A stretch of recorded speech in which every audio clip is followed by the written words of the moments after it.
kenalin aku Ina sebagai reporter akan mewawancarai mahasiswa Unsil tentang seputar Pancasila dan kreativitas dalam pengembangan bisnis dan inovasi.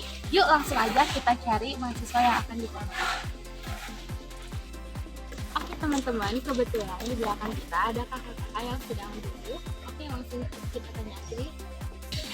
Halo Kak, kenalin nama aku Inas, aku dari Prodi Manajemen. Mau bertanya sedikit tentang kreativitas dalam pengembangan bisnis dalam Pancasila. Sebelumnya nama kakak siapa? Saya Akil Abdurrahman. Kakak dalam Pancasila sudah seberapa paham? Ya lumayan lah.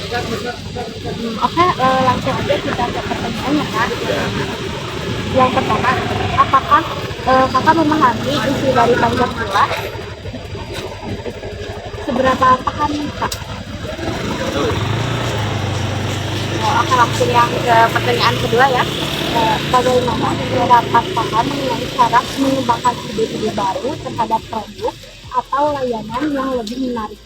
ya kalau pendapat saya yang pertama itu harus menentukan tujuan buat usahanya dulu, terus melakukan riset.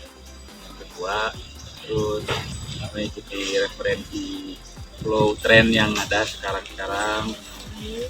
Tiga itu promosi. Langsung ke pertanyaan ketiga, bagaimana kakak mengatasi ketakutan dalam mencoba hal baru?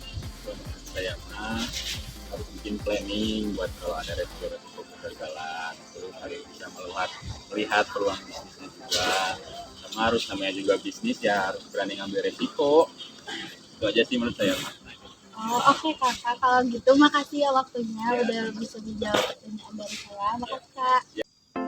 Oke teman-teman, jadi itu penjelasannya dari kakak-kakak yang tadi. Oke, jadi kita sekarang lanjut aja nyari mahasiswa lagi yang mau ditanya. Oke.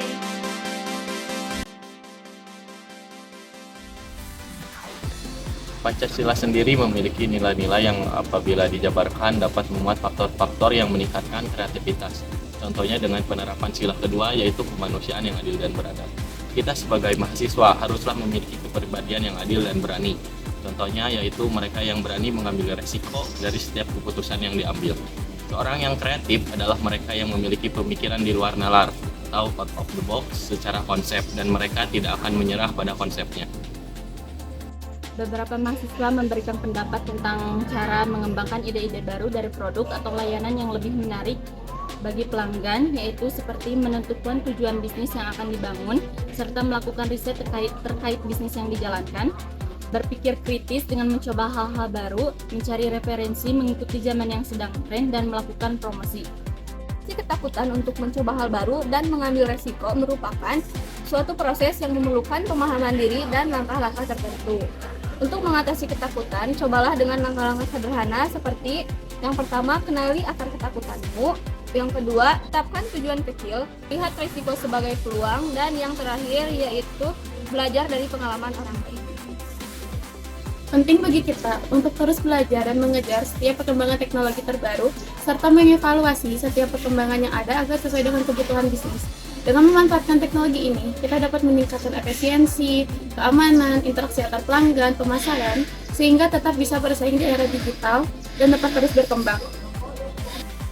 Ada beberapa strategi untuk membangun bisnis. Yang pertama adalah membangun merek. Salah satu yang saat ini sedang banyak diminati yakni menggunakan kekuatan para influencer. Selain itu, membangun brand juga bisa dilakukan dengan memperbaiki dan merutinkan postingan di media sosial ataupun website. Yang kedua yaitu menambah modal. Ada beberapa cara untuk menambah modal seperti menggunakan tabungan pribadi, menjual aset, atau meminta dukungan dari para investor. Yang ketiga yaitu menetapkan strategi penjualan yang tepat. Ada beberapa strategi penjualan yang biasanya digunakan, diantaranya buy market share, hunt, dan farm. Strategi penjualan yang paling mudah adalah farm, karena hanya perlu mengelola pelanggan lama. Pelanggan lama tentu sudah kenal dengan merek sehingga tidak perlu usaha besar untuk mengenalkannya. Yang keempat yaitu mengoptimalkan analisis SWOT. Yang kelima yaitu bergabung dengan komunitas bisnis. Yang keenam yaitu melakukan inovasi. Inovasi bisnis akan mencegah pelanggan berpaling dan tentunya mampu menarik perhatian para konsumen baru. Sebelum berinovasi, pastikan untuk melakukan riset data pelanggan terlebih dahulu. Dan yang ketujuh yaitu menambah ilmu pengetahuan seputar bisnis. Caranya bisa dengan masuk dalam komunitas seperti yang sudah saya sebutkan sebelumnya. Ada beberapa faktor penting yang perlu diperhatikan untuk mengatur bisnis agar tetap relevan dan terus bisa bersaing, yaitu yang pertama, kita harus memahami pasar dengan selalu memantau tren industri dan kebutuhan pelanggan. Yang kedua yaitu mewujudkan inovasi produk atau layanan dan mencari cara untuk meningkatkan atau mengembangkan suatu produk. Yang ketiga yaitu menggunakan teknologi modern untuk meningkatkan efisiensi. Yang keempat, dengan menciptakannya strategi pemasaran yang cerdas dan fokus pada sasaran audiens.